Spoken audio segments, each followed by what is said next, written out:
역사하시는 하나님의 놀라운 은혜와 능력과 사모하는 심령의 위대하신 하나님의 역사가 일어나기를 간절히 축복합니다. 여러분, 저는 오늘 이 말씀을 준비하면서요, 너무 제 자신이 힘들었습니다.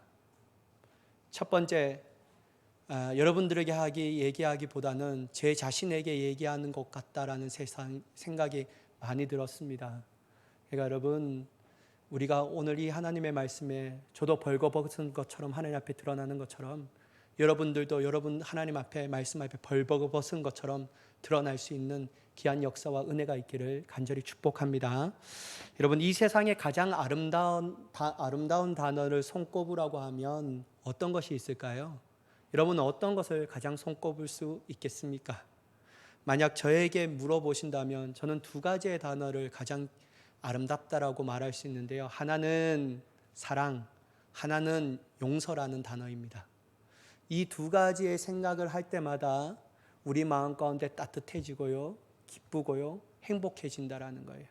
어떤 심리학자는 용서를 하는데 그 사람을 위해서가 아니라 자기 자신을 위해서 용서하라라고 말하고 할 정도로 용서는 참으로 우리의 마음을 따뜻하게 해주고 사랑은 우리에게 기쁨을 주게 합니다. 물론 여러분, 가장 아름다운 단어이기도 하지만 삶에서 가장 실천하기 어려운 단어이기도 합니다. 사랑과 용서는요, 너무 어려워요. 여러분, 그 중에서 가장 실천하기가 어려운 단어가 어떤 것일까요? 저는 용서라고 생각해요. 참 용서라는 것은 너무 어려워요. 사랑이라는 것은요, 어쩌보면 자기에 맞는 마음에 맞는 사람, 자기가 호감적이 있는 사람을 사랑한다라는 것은 여러분, 그 사람이 어떠하든지 내 마음 때문에 이렇게 하기 때문에요, 쉬워요. 근데 용서는요, 그 사람으로 인하여 내 마음에 상처를 받았기 때문에 용서하는 건 참 어렵습니다. 그거는 진짜 어려운 것 중에 하나라고 할 수 있죠. 결코 쉬운 문제가 아니라는 것이죠. 여러분, 저는 용서를 할 때 엄청난 용기가 필요하다고 생각합니다. 그리고 엄청난 결단이 따른다라고 생각이 되어져요. 그리고 여러분, 좀 어쩌보면요, 우리 솔직하게 말하면 용서를 하면요, 내 자신이 좀 손해본다라고 생각하지 않습니까? 저 사람이 잘못했는데 내가 왜 용서해야 되지? 내가 왜 먼저 용서해야 돼? 그런 거 보면요, 참 용서라는 것이 뭐 어렵다라는 것은 분명한 사실이라고 할 수 있죠. 여러분, 저는 한국 기독교 역사 가운데 용서라는 단어를 생각하면요, 누가 떠올려지냐면요, 손양원 목사님이 떠올려집니다. 한번 띄워봐 주시겠어요? 흔히 여러분, 손양원 목사님을 뭐라고 얘기하냐면요, 사랑의 원자탄이라고 얘기합니다. 사랑의 원자탄. 네. 여러분, 1948년 10월 19일 여수 순천 반란 사건 때에 눈에 넣어도 아프지 않는 사랑하던 두 아들 동인이와 동신이가 총살당해 죽게 되었습니다. 두 아들이 총살당했다라는 소식을 전해들은 손양원 목사님 내외는요, 엄청난 충격에 쌓여 비통했다라고 얘기합니다. 여러분, 시간이 지난 후에 반란 사건이 진압되고 드디어 두 아들을 죽인 범인이 잡혔는데 그 범인의 이름이 안재선이라는 사람이었어요. 여러분, 이 소식을 들었던 손양원 목사님은요, 곧장 교회로 가서 밤을 새워 통곡하며 울면서 기도했다고 해요. 그리고 밤이 다 아침에 밝아질 때 손양원 목사님이 교회에 나오면서 어떤 얘기를 했냐면요, 중얼거렸냐면요, 저 영혼이 불쌍해서 어쩌나, 내 아들들은 죽어서 천국 갔지만 안재선은 죽으면 지옥 갈 텐데 저 영혼이 불쌍해서 어쩌나 라고 중얼거렸다라고 얘기해요.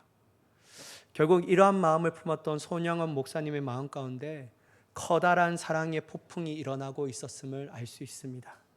10월 25일 두 아들의 시체를 담은 간이 애양원뜰에 도착했을 때 손양원 목사님과 그의 아내 전양순 사모님은 간 위에 엎어져 울부짖으며 비통했다라고 얘기해요. 네. 그런데 여러분, 두 아들을 잃은 슬픔과 비통함이 그렇게 컸었는데도 불구하고 손양원 목사님 그때 어떤 마음을 가졌냐면요, 두 아들을 총살한 그 자익 학생을 용서하기로 마음먹었습니다. 용서하고 사랑하기로 마음 먹었다고 해요. 여러분 여기까지도 참 대단하잖아요. 용서하고 사랑하기로 마음 먹었다. 이건 정말 대단한 거예요.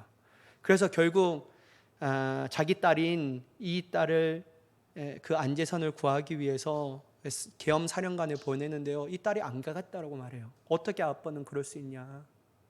너무한 거 아니냐? 내 마음은 상관하지 않고. 근데 결국 이 딸이 가요. 그리고 총살당할 뻔한 안제선을 사면할 것을 계엄 사령관에게 간청합니다. 그리고 드디어 안제선을 살립니다. 근데 여러분 더 대단한 게 뭐냐면요. 안제선을 용서할 뿐만 아니라 자신의 양아들로 받아들여요. 그리고 계속 키웁니다. 그리고 나중에 보니까요. 이 안제선이라는 사람의 아들이 목회자가 되었더라고요. 이 안제선이란 분은 장로님까지 되었고. 여러분 이런 걸 생각할 때 이분은 대단하다. 용서하는 것도 어려운데 어떻게 양아들로 삼을 수가 있을까? 참 대단한 사람이구나 라고 절로 머리가 숙여집니다. 그러면 여러분 우리가 질문을 좀 던져봐야 합니다. 여러분 손양원 목사님께서는요 어떻게 이러한 용서를 하실 수가 있었을까요? 도대체 무엇 때문에 손양원 목사님은 그 힘들다라고 말하는 용서, 또한 자신의 개인적으로 있을 때 정말 인간적으로 용서할 수 없는 일들을 용서하실 뿐만 아니라 그를 심지어 어떻게 양아들로 받아들일 수가 있었을까? 그걸 움직이는 원동력은 도대체 무엇이었을까? 우리가 그 말씀에 대해서 좀 나누기를 원합니다. 여러분 오늘 말씀을 통하여 더욱더 알아보기를 원합니다. 21절의 말씀을 보시면요. 그때 베드로가 나와 이르되 주여 형제가 내게 죄를 범하면 몇 번이나 용서하여 주리이까? 7번까지 하오리까?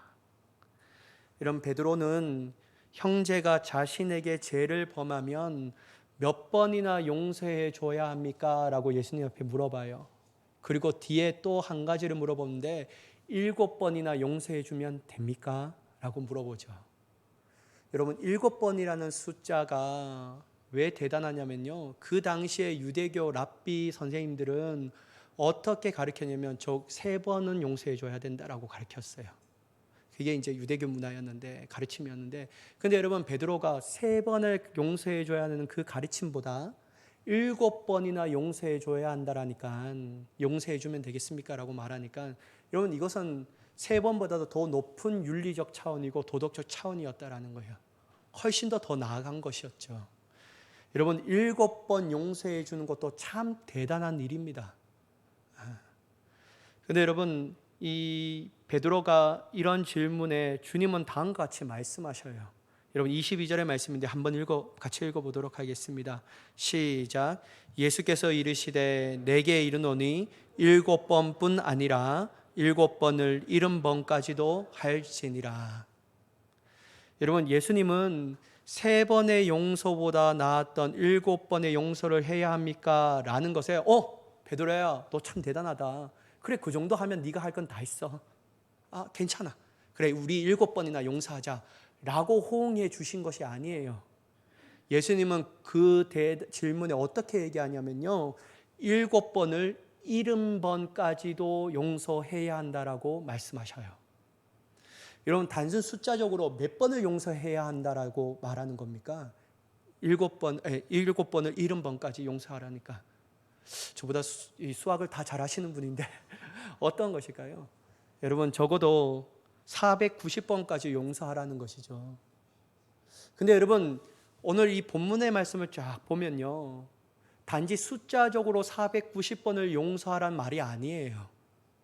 예수님께서 오늘 얘기하고자 하는 의도는 뭐냐면요 예수님은 그가 너희에게 잘못을 구할 때 얼마든지 그의 죄를 해결을 수용하라는 거예요.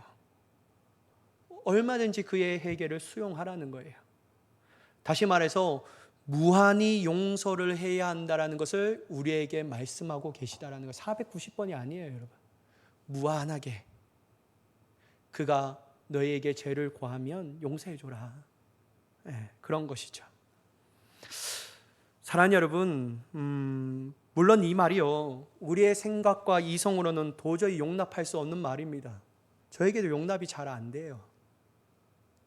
어떻게 여러분 저 사람을 계속해서 용서할 수 있느냐라는 거예요. 여러분 한두 번은 실수라고 생각합니다. 그런데 여러분 한두 번이 아니라 계속해서 내 자신에게 상처를 주고 아픔을 주고 또한 심한 어려움을 준다라는 것은요, 결국 그 사람의 의도가 불순하다라는 거예요. 결국 그 사람은 나쁜 마음으로 나에게 행하고 있다라는 것이죠. 근데 여러분 어떻게 우리가 계속해서 용서해 줄 수 있냐라는 거예요. 그거 여러분 참 어려운 거예요. 너무 뻔하지 않습니까, 그 사람이. 그리고 가장 짜증나는 게 뭐냐면요, 죄송합니다 여러분, 저는 제 입장에서 가장 짜증나는 게 뭐냐면, 그 사람은 내가 저 사람을 함부로 대해도 되는 이유가 뭐냐면 어차피 저 사람은 날 용서해 줄 거야 라는 이런 당연시 여기는 게 더 짜증나는 거예요. 여러분 저는 이게 너무 짜증나요. 이 용서가요, 여러분 어느덧 자기에게 권리가 되어버린 거예요. 자기는 용서하지 않으면서 자기는 그 죄를 멈추지 않고 내가 저 사람에게 함부로 대하는 이유가 뭐냐면 어차피 저 사람은 예수님 믿기 때문에 나 용서해 줄 거야, 이런 생각을 가지고 있다는 게 더 화가 나는 것이죠. 여러분 제 말에 공감되지 않습니까? 저는 막 이 말이 너무 공감이 되는 거예요. 계속해서 잘못을 주고 아픔을 주고 상처를 주는 행위는요, 어쩌보면 우리를 무시하는 태도입니다. 어쩌보면 악한 의도를 가지고 있다는 거예요. 내가 이렇게 행동해도 저 사람은 또 용서해 줄 것이라는, 이것을 당연시 여기는 모습이라고 할 수 있다는 것이죠. 그래서 우리 마음 가운데 세운 횟수를 있습니다. 그리고 이것을 넘어서면 어떤 것일까요? 내가 세운 7번 내가 참는데 너 7번 넘었으면 8번째는 내가 강력하게 응징할 거야. 여러분 우리가 숫자를 세운다는 것은 그 뜻이 뭘까요? 내가 참는데 이번은 안 참아, 이거예요. 내가 참는데 이제까지는 참았는데 난 이제 안 참을 거야. 그럼 어떻게 하겠다라는 거예요? 강력하게 그 사람에게 응징하겠다라는 결의한 태도라는 겁니다. 여러분 한번 생각해 보세요. 진짜 한번 생각해 봅시다. 여러분 만약 이러한 생각이요, 하나님께서 우리를 향한 마음과 생각이라면 어떨까요? 너무 끔찍하지 않습니까? 진짜 하나님께서요, 우리가 저지르는 죄에 대해 용서의 횟수를 딱 정해 놓으십니다. 10번, 15번, 아니면 100번. 이 용서의 횟수를 넘어서면 즉시로 내가 강력한 응징을 하겠다라고 말씀하신다면, 여러분 솔직하게 여기에 남아있을 사람이 누가 있겠냐라는 거예요. 아무도 남아있을 사람이 없는 거예요. 그런데 여러분 제일 먼저 저는요, 강력하게 하나님을 응징을 받아서 사라질 존재가 됩니다. 여러분들보다 제가 먼저 가장 사라질 존재예요. 저는 하루에 수십 번 죄를 짓거든요. 마음속으로, 또 행동으로도 죄를 지을 때가 있다는 거예요. 그럴 때마다 하나님께서 내가 정한 숫자를 넘어섰어? 그래? 탕 때리시면요, 나만 할 사람이 없다라는 거예요. 그러나 여러분 여기서 제가 여전히 서서 여러분들에게 하나님의 말씀을 전할 수 있는 것은요, 단 하나예요. 제한 없으신 하나님의 용서 때문에 그렇습니다. 그것 때문에 그런 거예요. 하나님의 무한하신 용서 때문에 제가 오늘 이 자리에 서게 된 줄 믿습니다. 제한이 없으시면요, 난 죽었어요. 제한이 있다면 말이에요. 여러분 시편 103편 8절에서 12절까지 말씀을 좀 긴데요, 한번 볼게요. 제가 읽어보도록 하겠습니다. 여호와는 긍휼이 많으시고 은혜로우시며 노하기를 더디하시고 인자하심이 풍부하시도다. 자주 경책하지 아니하시며 노를 영원히 품지 아니하시리로다. 우리의 죄를 따라 우리를 처벌하지 아니하시며 우리의 죄악을 따라 우리에게 그대로 갚지는 아니하셨으니 이는 하늘이 땅에서 높음같이 그를 경외하는 자에게 그의 인자심이 크심으로다. 동이 서에서 먼 것 같이 우리의 죄가를 우리에게 멀리 옮기셨으며. 이런 한번 생각해 보세요. 오늘 뭐라고 합니까? 자주 경책하지 아니하시며 노를 영원히 품지 아니하신다라는 거예요. 무한하신 하나님의 용서하심이 오늘 이 시편의 말씀에 담겨 있다라는 거죠. 우리의 죄를 따라 처벌하신다고 말해요? 아니에요. 우리의 죄를 따라 그대로 갚으신다고 말해요? 그러면 여러분 우리는 죽은 존재입니다. 살 수가 없어요. 근데 하나님은 그렇지 않다라고 얘기하시죠. 왜? 무한하신 하나님의 용서하심이 있다라는 거예요. 또한 여러분 이사야 43장 25절의 말씀인데요, 제가 봉독하겠습니다. 나 곧 나는 나를 위하여 내 허물을 도말한 자니 내 죄악을 기억하지 아니하시리라. 죄를 기억하지 않으신대래요. 용서했으면 그걸로 끝이에요. 근데 여러분 앞에처럼 영원토록 용서하신다고 말씀하시니까요, 우리가 죄를 지어도 다시는 그 죄를 생각하지 기억하시지 않는 거예요. 여러분 우리 부부 관계에 있으면서요, 부부 싸움을 할 때가 있잖아요. 그때 여러분 어떨 때 남자들이 당혹스럽냐면요, 아내들이 옛날 깐날 시절의 것을 깨달아서 신혼 때에 싸웠던 그 이유를 깨달았고 막 기억의 항아리에서 자꾸만 빼내는 거예요. 여러분 그거 다 우리가 다 이게 다 잊어버린 존재잖아요. 다 끝났다라고 얘기했잖아요. 그때 다 화해했잖아요. 근데 여러분 참 여자분들은요 기억력이 좋아요. 아주 여러분 쫙 기억의 항아리 속에 딱 꺼내서 네가 어떻게 했는지 생각해보라고 막 이렇게 얘기해요. 와, 저는요 그럴 때마다 너무 당황스러워요. 여보 다 끝난 거 아니냐고 막 이렇게 얘기해요. 다 끝난 얘기를 또 하냐고. 그러면 또 싸우자라는 거냐고 막 그래요. 근데 여러분 여자분들은요 평생 그게 상처가 되는가 봐요. 그래서 기억의 항아리에 있어서 계속 지나간 것을 꺼내요. 싸울 때마다 꺼내요. 또 꺼내요, 또 꺼내요. 와, 그럴 때마다요, 하나님은 기억하지 아니하신데 왜 저 하나는 계속 기억합니까? 막 이런 말이 절로 나올 때가 있다라는 거예요. 근데 여러분 하나님은요 그 죄를 기억하지 않으신다고 말해요. 무한하신 용서하심 때문에요. 또한 여러분 요한일서 1장 7절에서 9절까지 말씀을 한번 7절과 9절의 말씀을 같이 한번 읽어보도록 하겠습니다. 이 중요한 말씀입니다. 한번 읽어볼게요. 시작. 그가 빛 가운데 계신 같이 우리도 빛 가운데 행하면 우리가 서로 사귐이 있고 그 아들 예수의 피가 우리를 모든 죄에서 깨끗하실 것이요 만일 우리가 우리의 죄를 자백하면 그는 미쁘시고 의로우사 우리의 죄를 사하시며 우리를 모든 불의에서 깨끗하게 하실 것이요.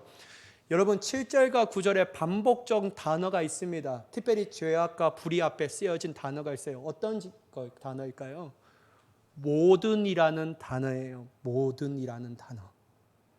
그러니까 여러분 모든이라는 단어를 생각해 보면 하나님의 사하심과 용서하심은 끝이 없다라는 거예요. 내가 일부분 나 이제 기분 나빠서 네 죄 안 사해 줄 거야, 이게 아니에요. 하나님은 모든 죄를, 과거의 죄와 현재의 죄와 앞으로 우리의 지을 죄까지도 다 사하신 하나님이시라는 것을 말씀하고 있다라는 것이죠. 그래서 여러분 우리는 무한하신 하나님의 용서하심을 받고 있다라는 거예요. 또한 여러분 로마서 8장 1절의 말씀을 한번 보실까요? 그러므로 이제 그리스도 예수 안에 있는 자에게는 결코 정죄함이 없나니. 누구도 정죄하지 않는데요. 예수 그리스도 안에 있는 자는 결코 정죄함이 없다고 해요. 내가 지금은 이제 내가 횟수에 넘어섰으니까 너 이제 정죄할 거야, 그렇게 얘기하지 않으셔요. 하나님은요 정죄하지 않으신대요. 무한하게 용서해 주신다라는 거예요.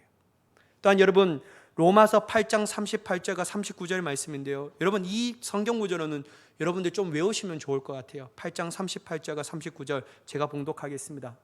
내가 확신하노니 사망이나 생명이나 천사들이나 권세자들이나 현재일이나 장래일이나 능력이나 높음이나 깊음이나 다른 어떤 피조물이라도 우리를 우리 주 그리스도 예수 안에 있는 하나님의 사랑에서 끊을 수 없으리라. 여러분 하물며 천사도 우리를 사랑해서 끊을 수 없다고 말해요. 그러니까 여러분 하나님이 얼마나 우리를 사랑하고 계시는지, 어떤 것도 끊을 수 없다라고 우리에게 분명하게 말씀하고 있다라는 것이죠. 그러니 여러분 하나님의 무하신 사랑 가운데 받고 있다라는 것에 감격하며 감사함으로 설 수 있는 저와 여러분이 되기를 간절히 축복합니다. 이처럼 우리를 용서해, 하나님께서 우리의 용서의 횟수를 정하지 아니하신대요.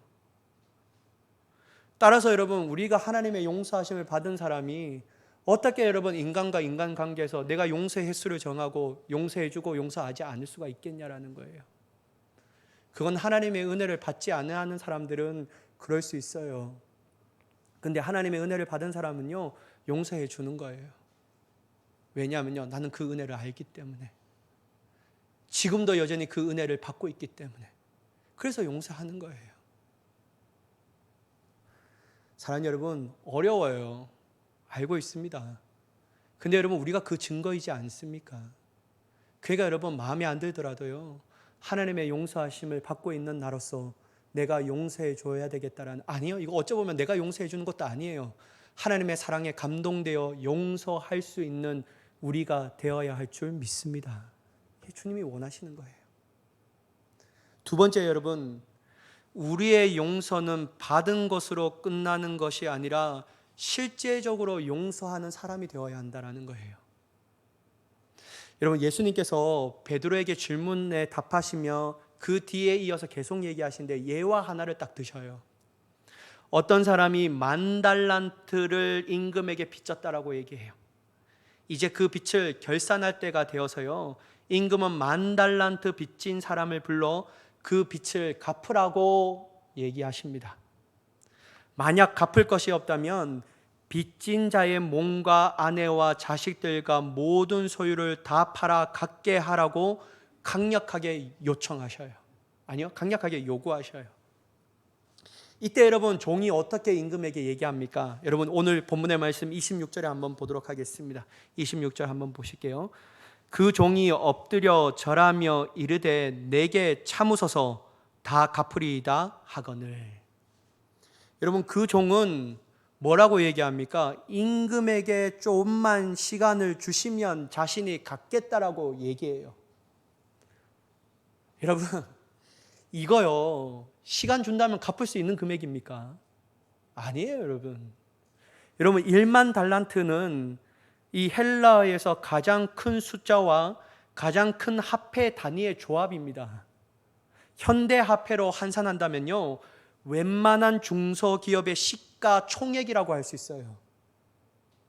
근데 여러분, 이 시가총액을 시간이 준다면 갚겠냐라는 거, 이거 여러분, 이게 어불성설이죠. 못 갚습니다. 도저히 믿어줄 수가 없는 이야기입니다. 여러분, 만약에 여러분들이 임금이었으면 어떻게 하실 거예요? 궁금합니다. 따로 저에게 얘기해 주세요. 어떻게 하실까요? 만약에 제 같으면요, 이렇게 얘기할 것 같아요. 말 같지 않는 소리 하지 말고 지금 당장 갚아. 이거 안 갚을 때까지는 넌 못 가. 이렇게 얘기할 것 같아요. 이건 다 우리가 그런 마음을 같이 갖고 있지 않습니까? 그런데 여러분, 임금은 그의 얘기를 듣고 갚으라고 얘기하지 않아요. 그냥 우리의 수준의 차이, 내가 베풀 수 있는 최선의 선은 어떤 거예요? 그래, 내가 좀 시간을 줄게. 한 달? 두 달? 그래, 내가 마음 썼다. 1년의 시간을 줄 테니까 갚아봐. 이렇게 하는 것이 여러분, 우리가 인간적으로 볼 때 내가 할 수 있는 최선의 선이었어요. 근데 여러분, 임금은요, 우리가 생각하는 최선의 선을 베푸는 것이 아니라 도리어 뭐라고 얘기하냐면 내 빚을 탕감해 주겠다고 얘기해요. 10,000달란트를 탕감해 주겠다고 얘기해요. 여러분, 한번 인간적으로 봐보세요. 임금은요, 10,000달란트를 받지 아니한다면 얼마만한 막대한 손해를 가지고 있냐라는 거예요. 그 손해는 너무 크다라는 거예요. 그런데 여러분, 임금은요, 자기가 입을 손해를 생각하지 않고 그 10,000달란트 빚진 자를 탕감해 줍니다. 오늘 말로 바꿔 얘기하면요, 용서해 주셨다라는 거예요. 그렇다면 여러분, 임금은 그 사람의 무엇 때문에 그 빚을 탕감해 주셨을까요? 용서해 주었을까요? 이걸 우리가 알아야 되잖아요. 왜냐하면 용서는 쉽지 않은데, 야, 10,000달란트를 받지 않고 탕감을 해줄 수 있는가? 대단한 용서인데, 그럼 내가 어떻게 용서해 줄 수 있을까? 여러분 한번 보세요. 27절. 우리 한번, 이 중요한 말씀인데요, 한번 같이 읽어보도록 하겠습니다. 시작. 그 종의 주인이 불쌍히 여겨 놓아 보내며 그 빚을 탕감하여 주었더니. 여러분, 어떤 것일까요? 불쌍히 여겼다라는 거예요. 여기서 여러분, 불쌍히 여겨다라는 헬라의 단어의 뜻은요, 창자가 끊어지도록 아프게 여기다라는 거예요. 안타깝고 치긴히 여기다라는 것입니다. 특별히 여러분, 이 단어가 이 사복음서에 쓰여질 때가 있는데 어떨 때 쓰여졌냐면요, 예수님이 자기의 낳은 무리를 불쌍히 여겼다라는 이때 이 불쌍히 여겼던 단어가 이때도 쓰여졌다라는 거예요. 사랑하는 여러분, 하나님께서 제일 많은 우리를 용서하신 이유가 무엇일까요? 우리가 용서받을 자격이 있습니까? 없습니다. 없어요. 저에게 물어보신다면요, 절대로 없습니다. 저는 진짜 없어요. 저는요, 용서해야 할 사람이 있습니다. 제 이모가 이거 보면 안 되는데 저 이모예요. 진짜 용서해 줘야 돼요. 근데요, 저는 전화하기도 싫고 전화 받기도 싫고 우리 어머니가 그거 있으면요, 전화 걸기도 싫어요. 진짜 싫어요. 근데 여러분, 저는 제 힘으로 용서해 줄 수가 없어요. 이러한 내가요, 하나님 앞에 용서받을 자격이 있다고요? 없어요, 여러분. 저 없어요. 우리에게 용서받을 자격이 있어서 용서해 주신 것입니까? 아니에요, 여러분. 특별히 우리의 죄를 용서하기 위하여 예수님을 이 땅에 보내주시는 것이 정말 이 땅에 살고 있는 우리에게 소망과 희망이 있어서 예수님을 이 땅 가운데 보내주셨습니까? 아니요, 절망밖에 없었어요.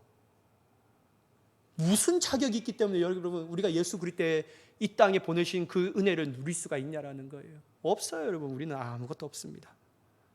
우리는 감히 하나님 앞에 용서받을 자격이 없어요. 예수님께서 자격 없는 우리를 이 땅 가운데 오신 것은 하나님께서 전적으로 우리를 사랑하셨고 우리를 불쌍히 여기신 결과인 줄 믿으시기 바랍니다. 하나님의 품은 마음 때문에 그래요. 내가 그 마음을 품었기 때문에 주님이 예수 그리스도를 이 땅에 보내주신 거예요. 자격이 있어서가 아니에요.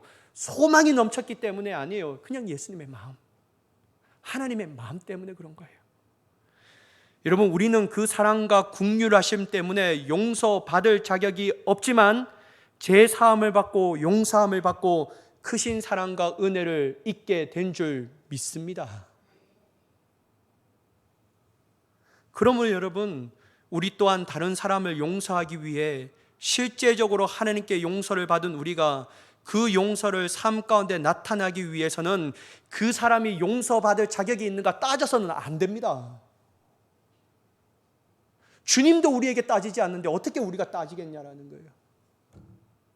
그건 여러분 이기적인 태도입니다. 절대로 따져서는 안 돼요. 네 태도 좀 바꿔봐. 그럼 내가 용서해 줄게. 그러면 여러분, 우리는 아직까지 구원 못 받은 자예요. 그 의도대로 따지면요, 여러분, 우리의 삶이 변화됐습니까? 자꾸만 옛날로 돌아가는 습성이 있지 않습니까? 제가 조정민 목사님 책을 읽었는데 구원은 어떤 것일까 했는데요, 조정민 목사님 반드시 얘기해요. 예전과 같은 삶을 살아갈 수 없다. 구원받은 사람은 예전과 같은 삶을 살아갈 수 없다. 그것이 구원의 증거이다라고 얘기해요. 근데 여러분, 우리가 그런 삶을 사냐라는 거예요. 아니잖아요. 근데 여러분, 우리가 왜 구원의 노래를 찬양할 수 있죠?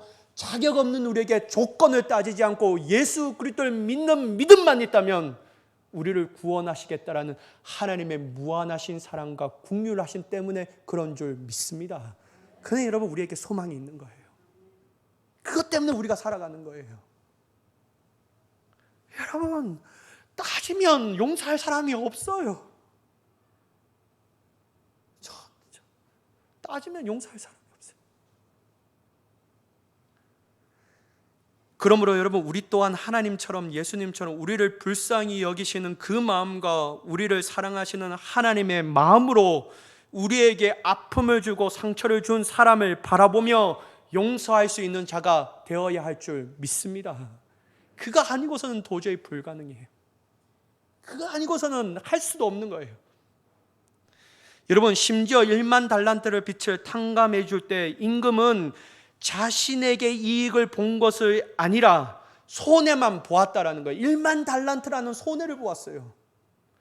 그러나 자신이 감당해야 할 손해를 생각하지 않고 오로지 1만 달란트를 당한 이 사람을 불쌍히 여기는 마음과 사랑의 마음으로 그 사람의 빚을 탕감해 주었다라는 거예요. 조건 따지지 않았어요. 그냥 불쌍히 여겼다라는 거예요. 손해 보면서 말이에요. 여러분, 얄팍한 자존심 내려놔야 합니다.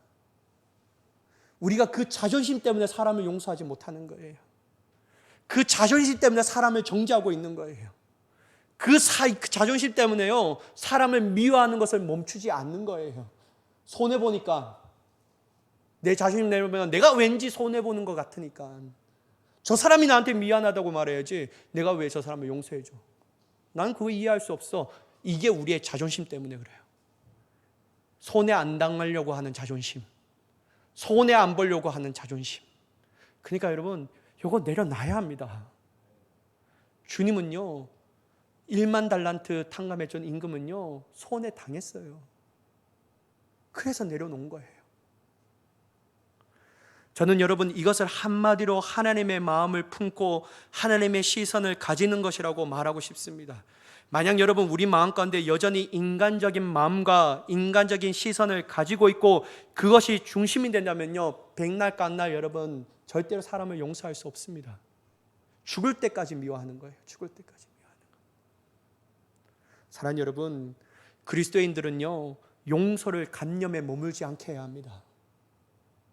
용서를 문자에 갇히게 하지 말아야 하는 거예요. 용서를 딴 사람에게 해당되는 이야기처럼 하지 말아야 합니다. 저 사람은 그렇게 해, 나는 못해.